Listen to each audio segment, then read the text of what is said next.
उद्यान विभाग पक्षरु कटक जिला नियाली ब्लॉक रे चाषी मानकु नेई एक दिनात्मक तालीम और प्रशिक्षण कर्मशाला अनुष्ठित हो जाइछि।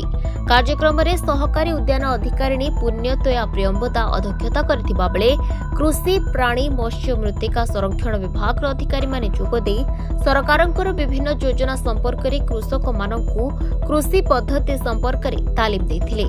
कम खर्च रे किभली भाबे उन्नत प्रणाली रे चाष होई चाषी माने उपकृत होई परिबे कर्मशाला रे प्रशिक्षण दिया जायथिला। विभिन्न पनीपरिबा माछ प्राणी पालनर जनहितकर स्कीम संपर्क रे बुझाइथिले प्रशिक्षक।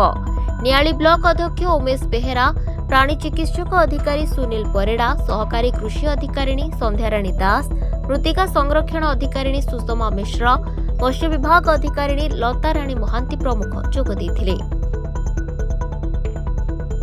नियालीरू कालिंदी चरण स्वाईंक रिपोर्ट, दिनलिपि लाइव।